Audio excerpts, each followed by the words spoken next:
11:30 p.m., July 30th, 1945. Two Japanese torpedoes slice through the darkness of the Pacific Ocean.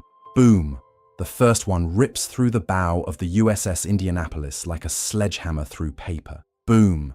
The second torpedo tears the ship's heart out. In the next 12 minutes, one of America's most powerful warships will vanish beneath the waves. But here's what nobody talks about. This ship was carrying the deadliest secret in human history. Parts of the atomic bomb that would end world. War II were locked in her cargo hold. The crew had no idea they were floating on top of humanity's most destructive weapon. 900 men are about to be thrown into shark-infested waters. No lifeboats, no rescue plan. No one even knows they're missing. For the next 5 days, they'll fight against something worse than enemy torpedoes. They'll fight against time, against madness, against each other, and against the ocean's most perfect predator. By the time rescue arrives, only 316 will still be breathing. This is the story of the worst naval disaster in American history and the most incredible survival story you've never heard. 2 weeks earlier, Captain Charles McVay received orders that would change everything. The USS Indianapolis, 610 feet of American steel that had survived kamikaze attacks and countless Pacific battles, was being assigned to the most classified mission in military history. On July the 16th, 1945, a mysterious wooden crate was loaded aboard. The crew was told nothing. The officers knew nothing. Only a handful of men in the entire world knew what was inside that box.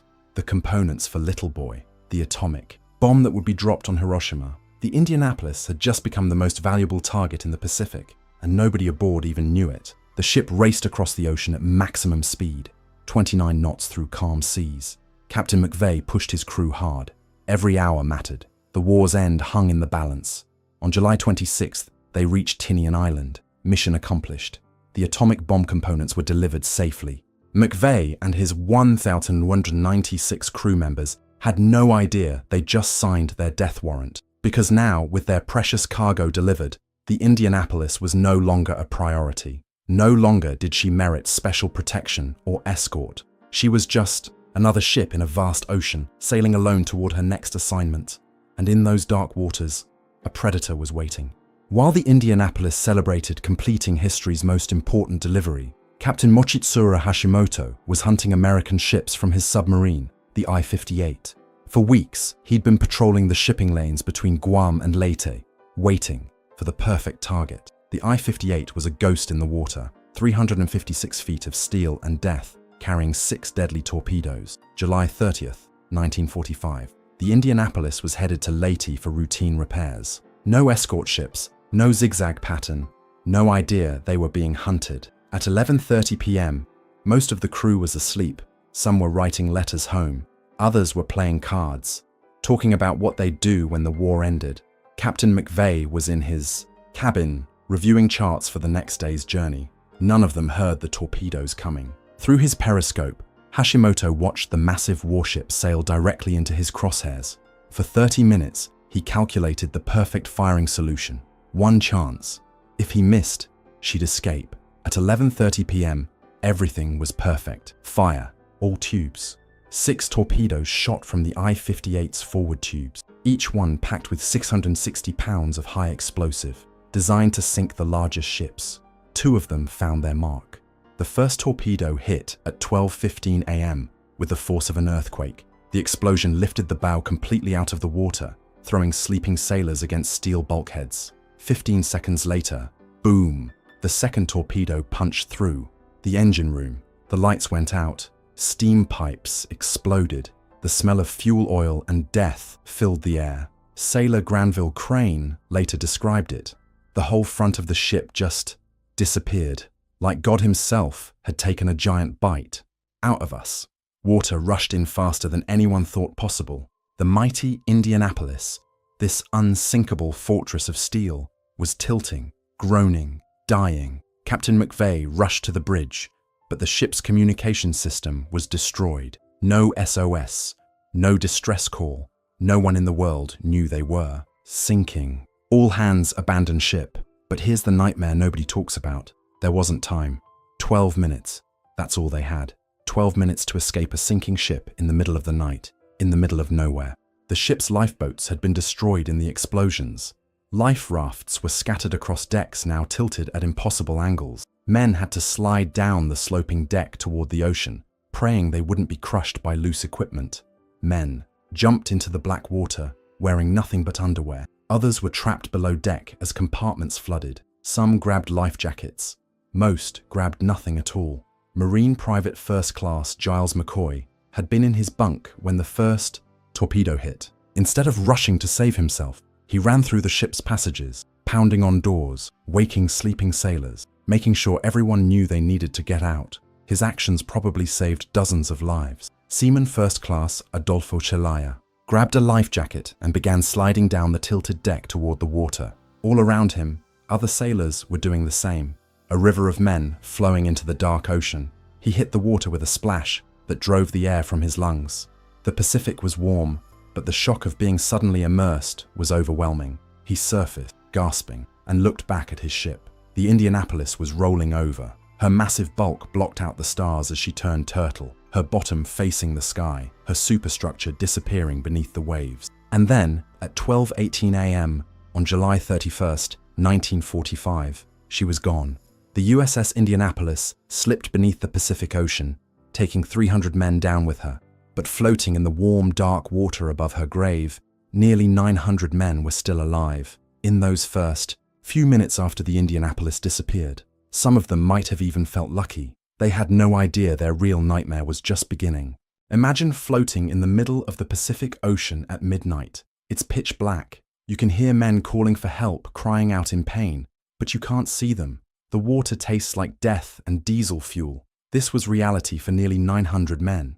On July 31st, 1945, by sunrise the survivors were scattered across miles of ocean in roughly a dozen groups. The largest group was led by Dr. Lewis Haynes, the ship's medical officer, with about 400 men, but they had very few life jackets and almost no supplies. Day 1, Hope. The men formed groups, shared what little equipment they had. Life jackets were rotated among the weakest swimmers. Everyone believed rescue was coming.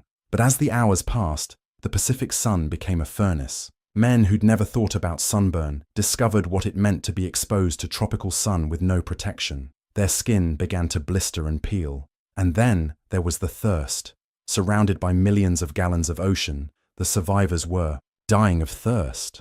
Some men, driven desperate, tried drinking seawater. Fatal mistake. Saltwater poisoning causes hallucinations, seizures, madness. By the end of the first day, men were seeing things that weren't there. Islands on the horizon, ships coming to rescue them, the Indianapolis herself just below the surface. Day 2, reality. The sun was merciless. Men without life jackets began to struggle, their exhausted muscles no longer able to keep them afloat. They would slip beneath the surface with barely a sound. In one group of about 40 survivors, the youngest sailor was keeping everyone alive. Woody James was just 17 years old, a kid from Iowa who'd lied about his age to join the Navy. When the Indianapolis went down, Woody had grabbed the most precious thing he could find, a canvas bag filled with emergency drinking water. While grown men around him were going mad with thirst, this teenager made a decision that saved lives. He began rationing the water, one tiny sip per person, every few hours. When delirious sailors begged for more, he held firm. "I know you want more," James would say, "but if we drink it all now, we'll all die tomorrow." Some men cursed him, called him selfish, but Woody James kept counting heads, kept measuring water, kept playing the role of quartermaster in hell. By day 2, the men in his group realized this 17-year-old farm boy was the reason they were still alive. But worse than the sun, worse than the thirst, was the arrival of the sharks. Tiger sharks, oceanic whitetips, bull sharks. The explosions had sent vibrations through the water for hundreds of miles. The diesel fuel created a trail predators could follow, and the scent of blood was like a dinner bell. Marine Private McCoy was floating with about 30 men when he saw the first attack. A massive tiger shark erupted from below and clamped its jaws around a sailor's leg. The man screamed once before disappearing in a cloud of blood. "Shark! Shark!" The cry went up from dozens of throats. Men thrashed frantically, but their movements only attracted more attention. Within minutes, multiple sharks were circling, like wolves. The sharks seemed to know exactly what they were doing. They would bump a victim first, testing for weakness. Then they would attack with explosive violence. A man would be there 1 second and gone the next. Survivor Edgar Harrell later described the horror. They would come up underneath and grab a man and take him down. You could see them shaking him and the blood coming up to the surface. Day 3. The madness began.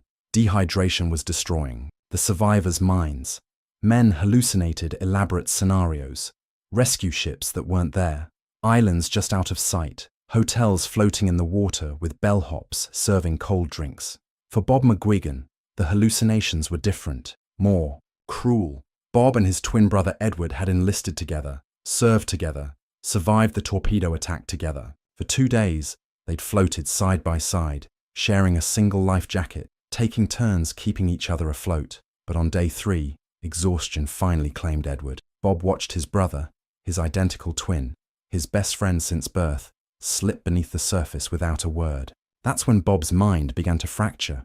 He started talking to Edward as if his brother was still there, sharing imaginary conversations about their childhood in Massachusetts, planning what they'd do when they got home. Other survivors watched, in horror as Bob argued with empty water, sometimes laughing at jokes only he could hear, but they understood. In this floating nightmare, madness was a mercy. Bob McGuigan's delusions were the only thing keeping him alive. Seaman Harold Bray watched his best friend suddenly announce he was going below deck to get ice cream from the ship's store.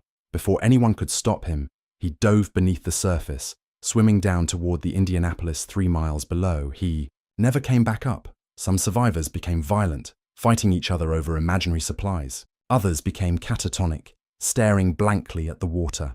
Day 4. The real dying began. Men were dropping from exhaustion, dehydration, and shark attacks at an alarming rate. The neat groups that had formed were falling apart. Life jackets floated, empty, their wearers having slipped away during the night. That's when Dr. Lewis Haynes discovered what he thought was a floating corpse. Chief Petty Officer Jack Miner had been in the water for 3 days without a life jacket. When Haynes found him, Miner was face down, motionless, his skin white as paper, no pulse, no breathing. By every medical standard Lewis Haynes knew, Jack Miner was dead, but something, maybe desperation, maybe hope, maybe just stubborn medical training, made Haynes try anyway. He flipped Miner onto his back and began artificial respiration, breathing air into lungs that had given up. For 20 minutes, Haynes worked on a dead man while sharks circled and other survivors watched in disbelief. And then Jack Miner coughed. Water poured from his lungs.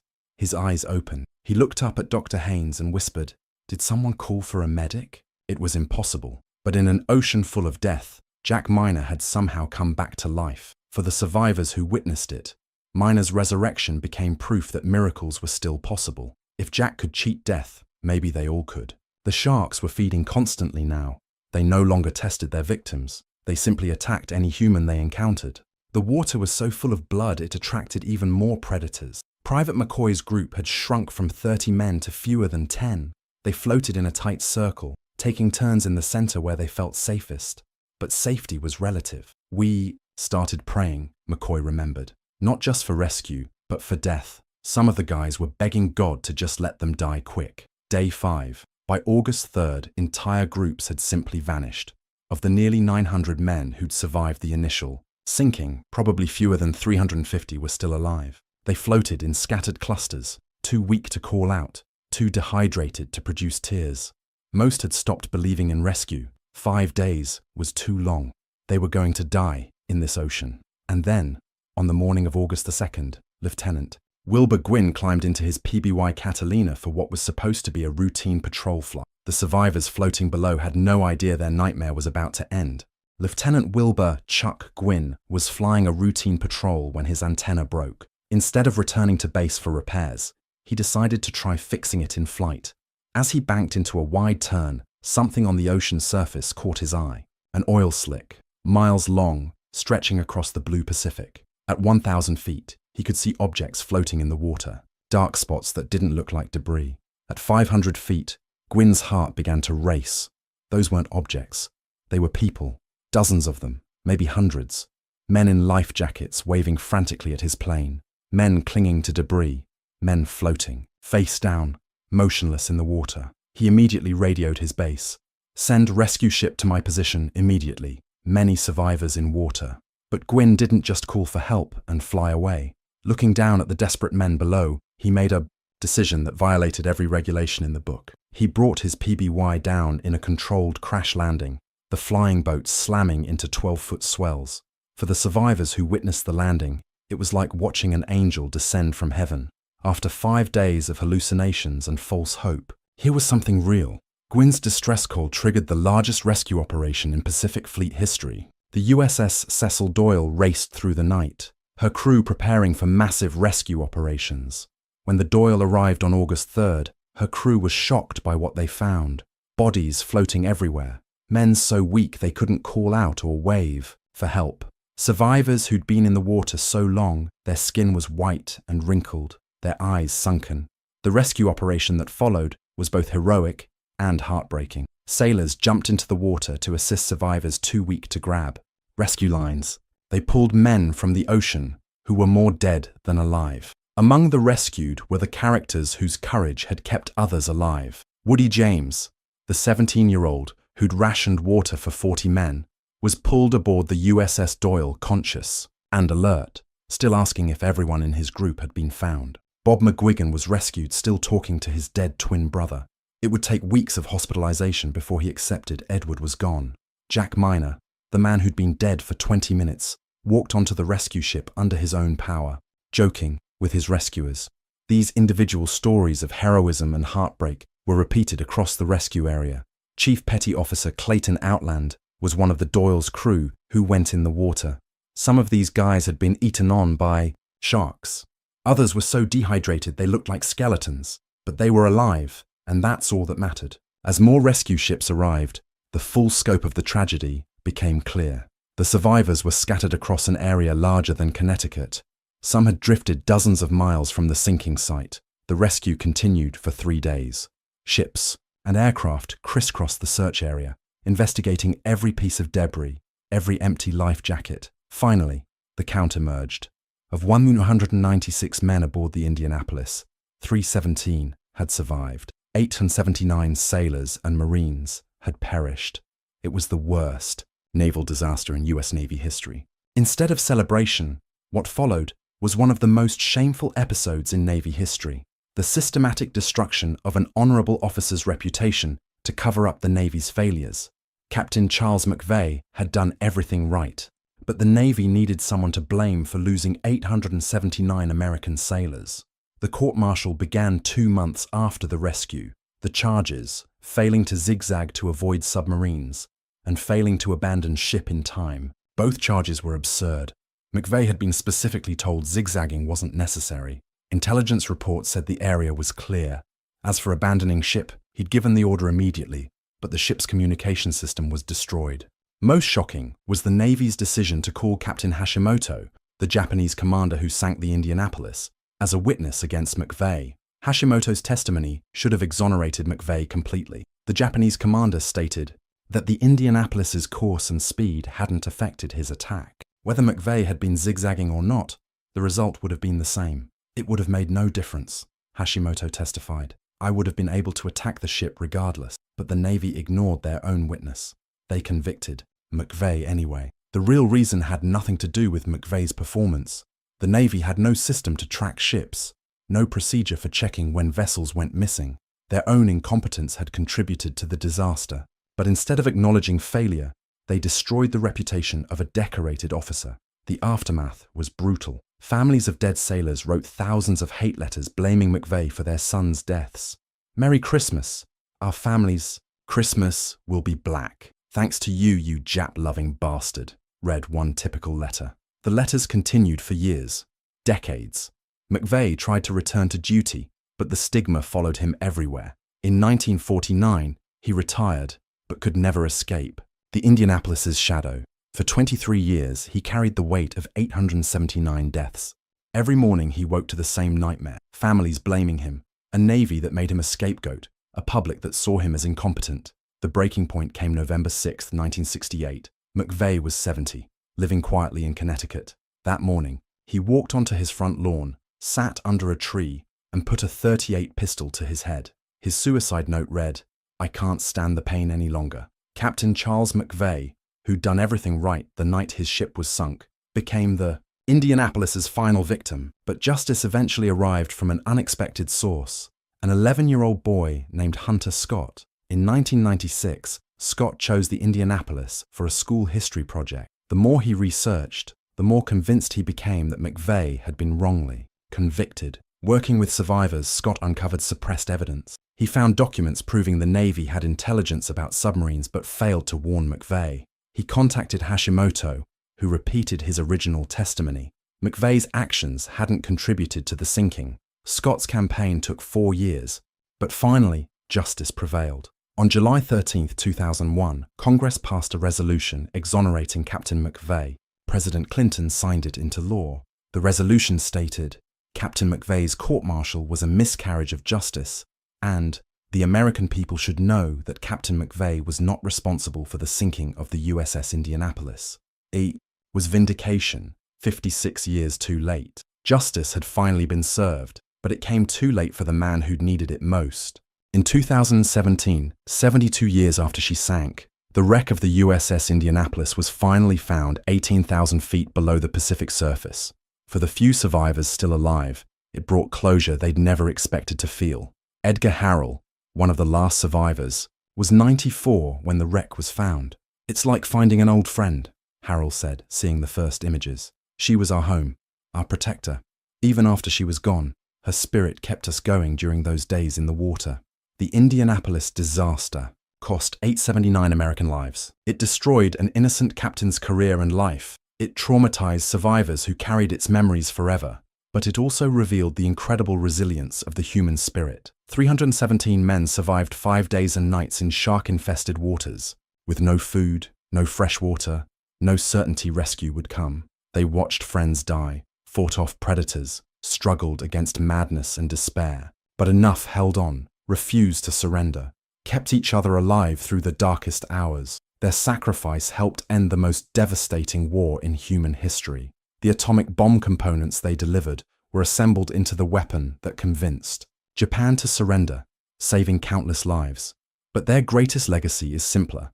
They proved that even in humanity's darkest moments, courage endures, that brotherhood survives the worst adversity, that the human spirit, properly tested, is unbreakable. Today, the USS Indianapolis rests 18,000 feet below the Pacific waves, an underwater monument to sacrifice, courage, and the price of freedom. But above, in the world of sunlight, her story lives on. Every time someone refuses to give up against impossible odds, they honor the Indianapolis. Every act of courage, every moment of brotherhood, every refusal to surrender connects us to those 1,196 men who sailed into harm's way. Their watch has ended, their mission is complete, but their legacy will endure as long as people remember that freedom isn't free, courage isn't common, and sometimes the greatest victory is simply refusing to be defeated. The USS Indianapolis may be gone, but she is not forgotten, and neither are the brave souls who called her home.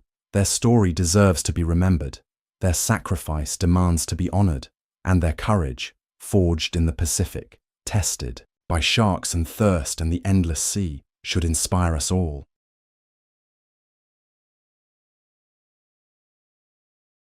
June 4, 1942, 6:20 a.m. Lieutenant Commander Wade McCluskey circles above the endless Pacific, his fuel gauge dangerously low. Below him, the most powerful naval fleet in history spreads across the ocean like steel islands. In 15 minutes, his decision will either save America or doom it to defeat. But what if McCluskey never found those Japanese carriers? What if Admiral Nagumo's lookouts had spotted the American dive bombers just 2 minutes earlier? What if Japan's foremost elite aircraft carriers, the steel backbone of their empire, had survived to fight another day? Today, we're diving into one of history's most terrifying alternate realities. A world where Japan wins the Battle of Midway, where the rising sun flag flies over Pearl Harbor permanently, and where the United States faces its darkest hour. This isn't just about one battle, it's about how 6 hours of combat could have reshaped the entire 20th century. It's important to remember that this scenario reflects the very real fears that many lived with during those uncertain years, and it shows us just how heavy the burden was for the greatest generation. Because when we dig into the real consequences of a Japanese victory at Midway, we discover a timeline that would have cost millions more lives and potentially changed everything about the world we live in today. To understand how catastrophically different history could have been, we need to revisit what actually happened at Midway and identify the razor-thin margins that separated victory from defeat. Admiral Isoroku Yamamoto wasn't gambling when he planned the Midway operation. He was executing what military historians now call the most brilliant naval strategy of World War II.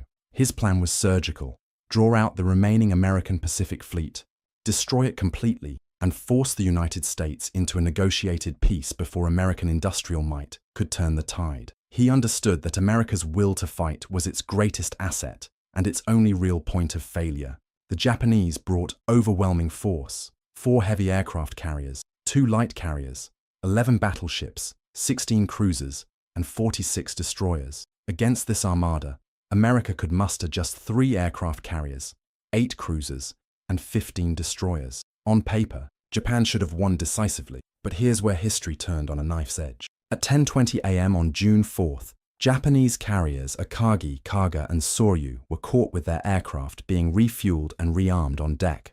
American dive bombers, led by McCluskey and Lieutenant Commander Max Leslie, arrived at the worst possible moment for Japan and the best possible moment for America. In our alternate timeline, let's change just one variable. Petty Officer Amari Takeshi, manning the crow's nest on the Akagi, spots the American dive bombers 2 minutes earlier. 2 minutes, 120 seconds. That's all it would have taken. Dive. Bombers! Bearing 040! Takeshi screams into his radio. Admiral Nagumo immediately orders defensive maneuvers. The carriers begin their evasive turns, their decks clear of exposed aircraft and fuel lines. When the American Dauntless dive bombers arrive, they find moving targets and concentrated anti-aircraft fire instead of sitting ducks. The result? Instead of losing 4 carriers in 6 hours, Japan loses none. Instead of 3,057 Japanese casualties, perhaps only 300.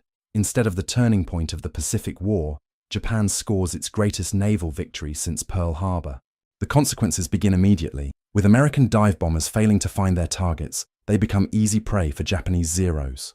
Wade McCluskey, Max Leslie, and dozens of America's most experienced naval aviators are shot down over the Pacific. These aren't just statistics.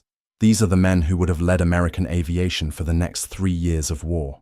Admiral Chester Nimitz, commanding from Pearl Harbor, receives the devastating news at 2:30 p.m. Hawaiian time. The coded message is brief but apocalyptic. Yorktown sinking, Enterprise severely damaged, Hornet retreating, enemy carriers intact, request immediate evacuation of Midway personnel. Back on the surviving American carriers, a different kind of catastrophe unfolds. It's not the chaos of explosions, but the silent, creeping dread of an empty sky. Radio operators strain their headsets, listening for the familiar voices of returning pilots that will never call in. Deck crews stare at the horizon, their prepared fire hoses and medical kits suddenly useless. On the bridge of the Enterprise, an officer marks another tally on a board, not for planes launched, but for planes lost. With each minute that passes, the grim reality sets in. McCluskey's group, Leslie's group, they're not just late, they're gone. The heart of American naval aviation has been cut out in a single afternoon, but Yamamoto isn't finished.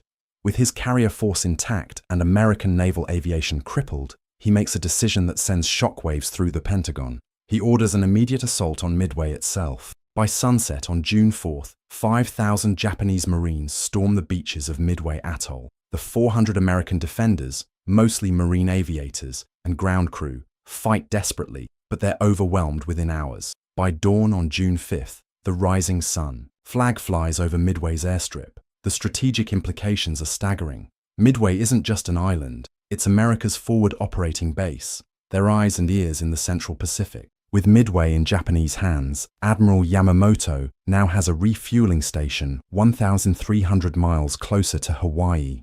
The Japanese Empire has just gained a staging ground for operations that were previously impossible. In Washington, D.C., President Roosevelt convenes an emergency cabinet meeting. Secretary of War Henry Stimson presents the terrifying reality. Mr. President, we have lost our ability to project power into the Central Pacific. Japan now has the capability to strike at Hawaii, the West Coast, or even the Panama Canal. The psychological impact is equally devastating. After Pearl Harbor, Americans had rallied around the promise of revenge. The Doolittle raid on Tokyo had restored some confidence. But now, 6 months later, Japan has just dealt America its most crushing naval defeat since 1812. Morale on the West Coast plummets. War bond sales drop 40% in the week following Midway. For the first time since Pearl Harbor, Americans begin to question whether they can actually win this war. On main streets across America, the news was met with a stunned silence. For the fathers, mothers, and wives who had already given so much, this felt like a door slamming shut on the hope of their boys coming home anytime soon. With the American Pacific Fleet crippled and Midway secured, Admiral Yamamoto doesn't waste a single day celebrating. He immediately executes the second phase of his master plan. He strikes again and again and again. In a matter of weeks, his forces consolidate their victory into an unbreakable stranglehold. By July 10th, Japanese forces land on French frigate shoals, a desolate atoll just 490 miles from Pearl Harbor.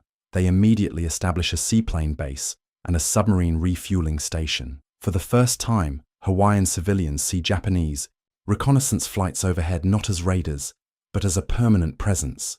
The noose tightens. On July 25th, they capture Wake Island's remaining American defenders and pour 15,000 troops into turning it into a fortress. They install massive coastal artillery batteries capable of sinking any American vessel that dares to approach. And then, in perhaps his most audacious move, Yamamoto orders Admiral Nagumo's intact carrier force to launch a surprise attack on Dutch Harbor, Alaska. The attack is a complete success, destroying American oil facilities and, most critically, cutting the vital supply line of Lend-Lease aid to Soviet forces in Siberia. But the most shocking development, the one that brings the war home to everyday Americans, begins on August 15th, 1942. Japanese submarines, now operating from their new advanced bases at Midway and French frigate shoals, begin patrolling just 200 miles off the California coast. The submarine I-17, commanded by Lieutenant Commander Kozo Nishino, surfaces near Santa Barbara and shells the Elwood oil field, just as it did in our timeline. But this time, it's not a lone symbolic raider. It's the opening shot of a coordinated campaign. Over the next month, Japanese wolf packs sink 47 merchant vessels off the American west coast. The Panama Canal is forced to close temporarily after submarine I-25 manages to lay mines in the shipping channel. For the first time in American history, the continental United States is under an effective naval blockade. For Americans on the West Coast, this wasn't abstract strategy. This was the reality of blackout curtains, the fear of a strange engine sound in the night, and the grim daily news of another ship lost. The economic impact is immediate and devastating. California's oil production drops 60% as coastal facilities shut down. The Port of Los Angeles handles 90% fewer vessels. Insurance rates for merchant shipping become so high that many companies simply stop sailing. In Tokyo, Emperor Hirohito receives reports that fill the imperial palace with celebration. Prime Minister Hideki Tojo announces to the Diet that Japan now controls an area larger than the Roman Empire at its peak. The Greater East Asia Co-Prosperity Sphere is a reality, encompassing 450 million people and controlling the world's vital resources. But amidst the victory parades, one man understands the fragile reality. Admiral Yamamoto knows that Japan's industrial capacity, even at its peak, is only 10% of America's. He has perhaps 18 months before American production finally, inexorably, turns the tide. His window for decisive action, for forcing a negotiated peace, is closing rapidly. With the Central Pacific secured, Japan turns its attention south. In our timeline, the Coral Sea and Midway battles prevented Japan from isolating Australia, but with their carrier force intact and America's crippled, nothing stops the Japanese juggernaut from completing the encirclement of the continent. September 12, 1942, Japanese forces capture Port Moresby, the key to controlling New Guinea. Without American naval support, Australian and New Zealand forces are overwhelmed within days. The capture gives Japan complete control of the Torres Strait, effectively cutting Australia's sea lanes to the United States. September 28, 1942. In a move that sends shockwaves through the British Empire, Japanese carriers launched devastating attacks on Darwin and Townsville. But unlike the historical raids, these aren't hit-and-run attacks. They're the prelude to invasion. Within hours, Japanese paratroopers begin landing in northern Australia, while amphibious forces storm the beaches. Prime Minister John Curtin sends desperate cables to Churchill and Roosevelt. Australia cannot hold without immediate assistance. Our forces are outnumbered 3-1. Without American naval support, we cannot prevent Japanese reinforcement of their invasion forces. But Roosevelt's response is devastating. We cannot spare naval forces for Australian relief operations. Our priority must be the defence of Hawaii and the West Coast. Australia must hold with existing Commonwealth forces. Churchill's reply is equally grim. With Rommel at the gates of Cairo and German U-boats sinking 700,000 tons of shipping monthly, we cannot divert forces to the Pacific. Australia must understand that Europe remains our primary theatre. For the first time since 1788, Australia faces the prospect of foreign occupation. General Douglas MacArthur, commanding Allied forces in the Southwest Pacific, establishes a defensive line across northern Australia. But his forces are woefully inadequate. 3 Australian divisions, 1 American division, and scattered Dutch and British colonial troops, perhaps 60,000 men total, against a Japanese invasion force of 180,000. The fighting is brutal. Australian forces, fighting for their homeland's survival, resist with desperate courage. The Battle of Katherine, fought from October 8, 1942, sees the Australian 2nd Division virtually destroyed, trying to stop Japanese advances toward Alice Springs. Of 12,000 Australian troops engaged, only 3,400 survived the week-long battle. We can talk about numbers: 12,000 engaged, 3,400 surviving. But we must not let those numbers become abstractions. Each one was a person. Imagine a young soldier, say, Private James Taylor, a mechanic from Brisbane. He'd have enlisted after the bombs fell on Darwin, driven by a fierce need to protect his home. Now, in the dusty heat near Katherine, he's writing a last hurried letter to his family as the Japanese forces close in, knowing in his heart that no reinforcements are coming. That profound feeling of abandonment would have echoed across the entire continent. By November 1942, Japanese forces have established the Brisbane Line, a defensive perimeter running from Brisbane to Adelaide. Northern Australia, containing 40% of the continent's mineral wealth and 25% of its agricultural land, is now under Japanese occupation. The psychological impact on the British Empire is catastrophic. If Australia, the most developed dominion, with 7 million people and modern military forces, can fall to Japan, what hope do smaller colonies have? In India, where Japanese propaganda already exploits anti-British sentiment, the news of Australia's partial conquest triggers massive riots. Gandhi, previously committed to non-violence, privately tells associates that perhaps Japanese liberation is preferable to British rule. The strategic implications extend far beyond Australia itself. With Northern Australia under Japanese control, Japan now has access to vast iron ore deposits, uranium reserves, and agricultural land. Most critically, they've established airfields within bombing range of the vital industrial centres of Melbourne and Sydney. For the first time since European settlement, the heart of Australia lives under the constant threat of aerial bombardment. The collapse of Allied fortunes in the Pacific creates a catastrophic ripple effect across the globe. In Moscow, Stalin watches American Lend-Lease shipments drop to a trickle as Japanese submarines dominate Pacific shipping routes. The 400 tanks per month that were supposed to arrive through Vladivostok never materialize. The 50,000 tons of aluminum desperately needed for Soviet aircraft production sits in American ports, too dangerous to ship. October 14, 1942, German Army Group Center launches Operation Typhoon II, a renewed assault on Moscow. With Soviet reserves stretched thin due to reduced American aid, German panzers break through Soviet lines east of Smolensk. By October 28th, German artillery begins shelling the Kremlin. Stalin, facing the possible fall of Moscow, sends increasingly desperate messages to Roosevelt and Churchill. The symbolic impact of Moscow's fall would be catastrophic, signaling to the world that the Nazi war machine was truly unstoppable. Comrade Roosevelt, Stalin cables on November 1st. Soviet Union cannot continue resistance without immediate increase in military aid. If Pacific shipping routes remain closed, suggest land route through Iran must triple capacity immediately. Otherwise, Soviet Union may be forced to seek separate peace with Germany. A separate peace would have meant every single German division on the Eastern Front turning west. The burden on our boys preparing to fight in Europe would have become unimaginable. This is the nightmare scenario that has haunted Allied planners since 1941. The possibility of Soviet collapse or separate peace with Nazi Germany. Without the Eastern Front consuming 75% of German military production, Hitler would be free to turn his full attention west. Operation Sea Lion, the invasion of Britain, suddenly becomes feasible again.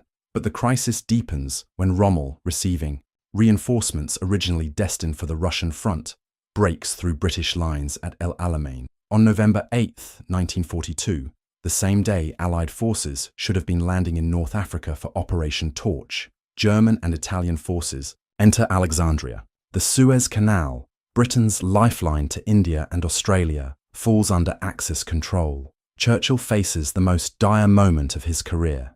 In a secret session of Parliament on November 15th, he presents the stark reality: we face the possibility of Soviet defeat, the loss of the Suez Canal, and the continued strangulation of our Pacific dominions. If Japan succeeds in forcing America into a negotiated peace, Britain may find itself fighting Germany, Italy, and Japan simultaneously without major allies. The political pressure becomes overwhelming. Lord Halifax, leading the peace faction in Parliament, argues publicly that Britain should negotiate while it still has some bargaining power. "We cannot fight half the world indefinitely," Halifax declares in the House of Lords.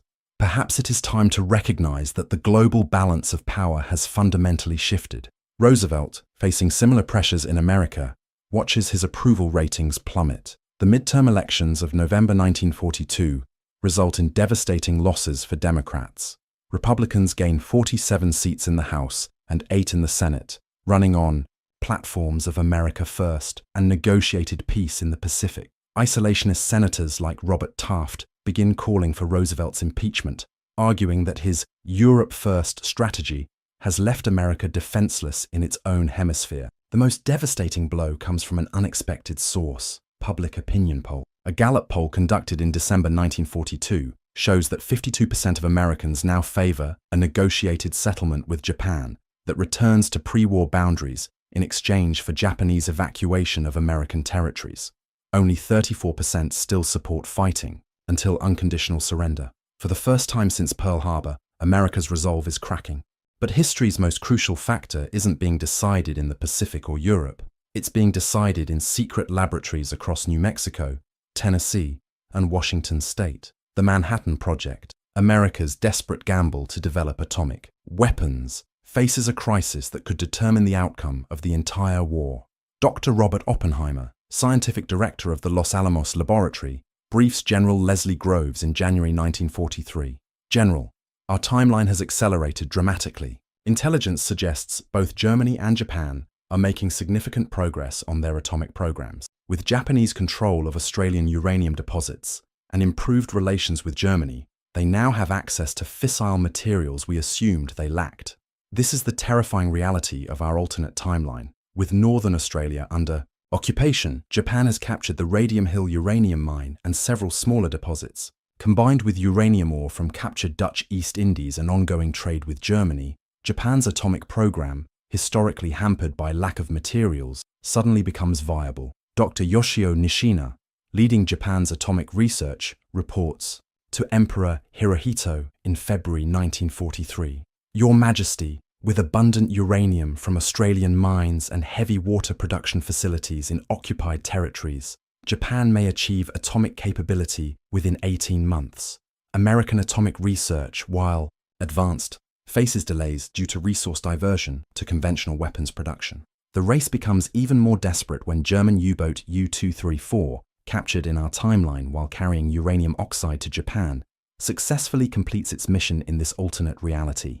The 550 kilograms of uranium oxide, combined with technical documentation and German scientists, accelerates Japanese atomic research by an estimated 6 months. Meanwhile, American research faces unprecedented obstacles. With Japanese submarines controlling Pacific shipping lanes, uranium ore from the Belgian Congo must travel dangerous Atlantic routes. 2 shipments, 400 tons of uranium ore each, are lost to U-boat attacks in early 1943. Each loss sets the Manhattan Project back months. More critically, the diversion of resources to conventional naval construction delays atomic research. The Navy, desperate to rebuild the Pacific Fleet, commandeers materials and personnel originally designated for atomic facilities. Oak Ridge's gaseous diffusion plant, scheduled for completion in late 1943, isn't finished until March 1944. The Hanford plutonium production reactor faces similar delays. General Groves presents Roosevelt with a stark assessment in April 1943. Mr. President, at our current pace, American atomic weapons won't be ready until late 1945, possibly 1946. Intelligence suggests both Germany and Japan may achieve atomic capability by mid-1944. We're losing the most important race in human history. In this race, there is no second place. The loser faces national annihilation. The implications extend beyond weapons to delivery systems. Japan's control of the Central Pacific provides them with forward air bases for atomic attack. A Japanese atomic bomb dropped from Midway could reach Pearl Harbor, the Panama Canal, or the West Coast.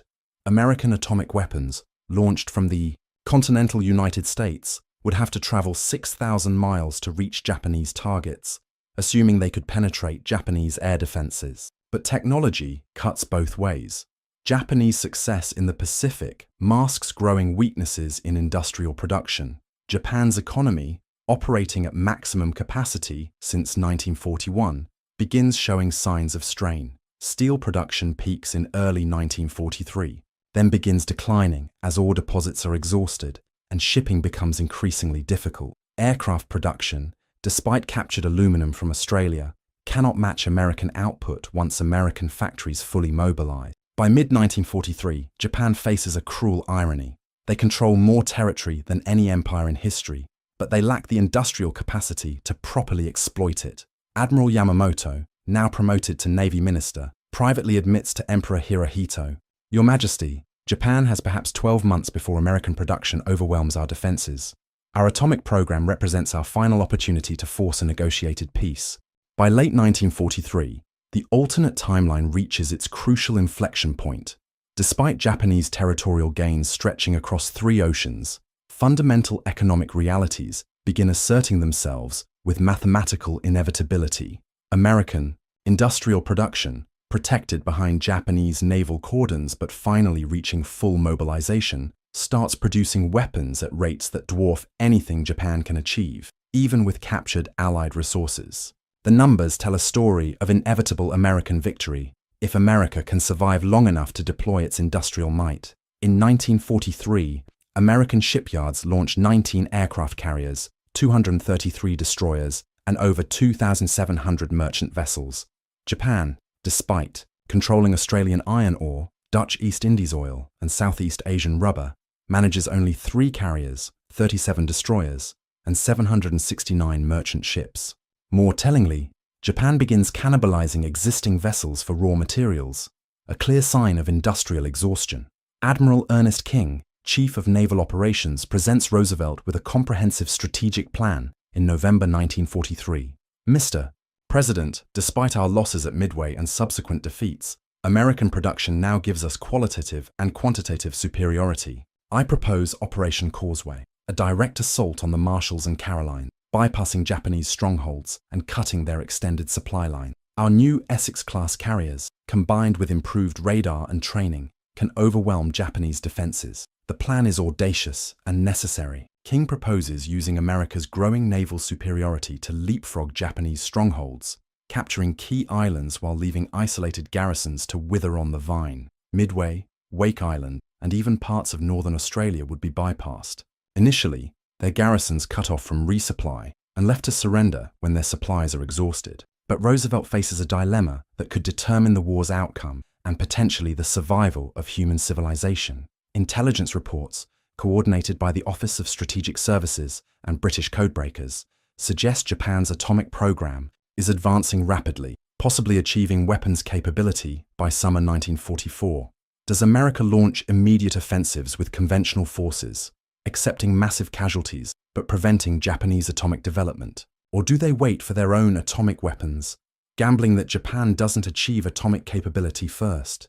The intelligence is fragmentary but terrifying. British codebreakers at Bletchley Park intercept Japanese diplomatic cables referencing Project Cherry Blossom, believed to be the codename for Japan's atomic weapons program. Soviet spies in Tokyo report construction of massive industrial facilities in northern Korea and occupied Manchuria. Most alarmingly, German intelligence sources suggest that Japanese scientists have achieved sustained nuclear fission in laboratory conditions.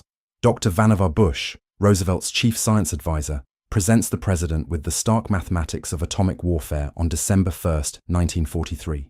Mr. President, if Japan achieves atomic weapons before us, they could end the war with a single attack on our West Coast industrial centers. Los Angeles, San Francisco, and Seattle contain 40% of our aircraft production capacity. A coordinated atomic attack could cripple American war production for years. The decision becomes more urgent when Japanese radio broadcasts begin hinting at revolutionary new weapons capable of ending the war in a single blow. While likely propaganda designed to weaken American resolve, American intelligence takes the threat seriously. On December 7, 1943, the second anniversary of Pearl Harbor, Emperor Hirohito's radio address contains ominous warnings that chill Washington to its core. The American people have suffered greatly from this war of their government's making, Hirohito declares in his annual address. Japan possesses weapons of unimaginable power, weapons that render traditional military thinking obsolete. America would be wise to seek honorable peace before these weapons must be used.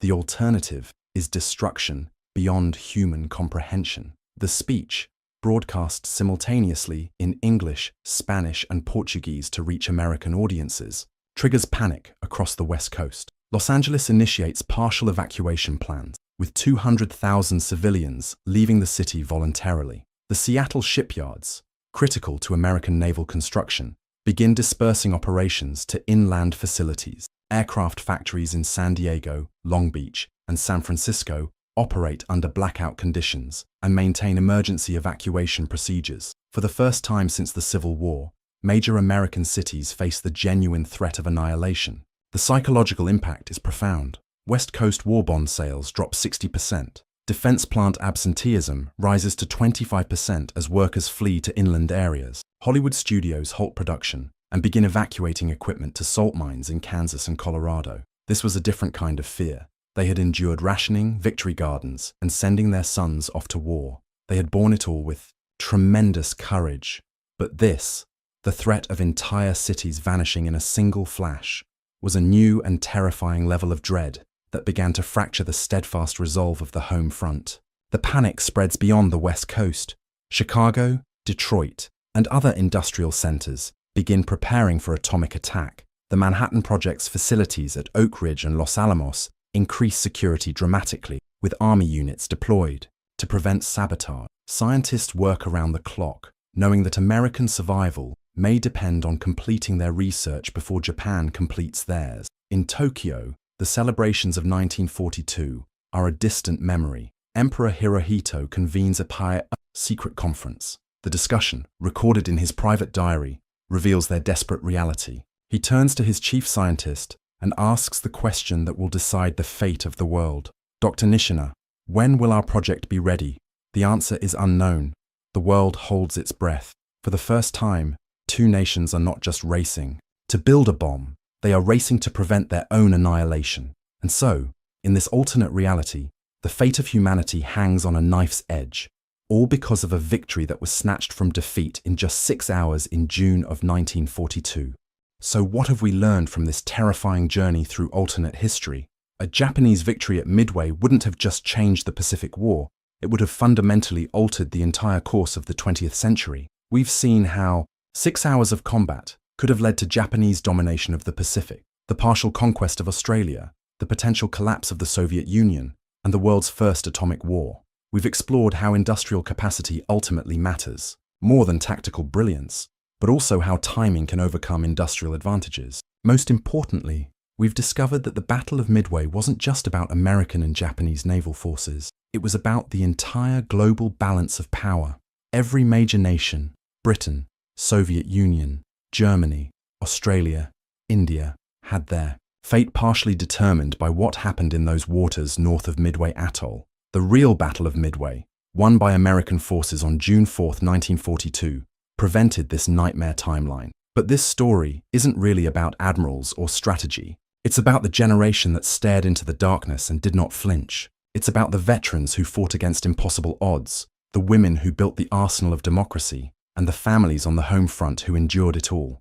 Their victory secured the future they would build for us, a world of peace and prosperity that we must never take for granted. This alternate history is a reminder of their courage and a testament to the profound debt we owe them. What do you think? Did you or your family serve on the home front or overseas during those trying years? Please share your stories and memories in the comments below.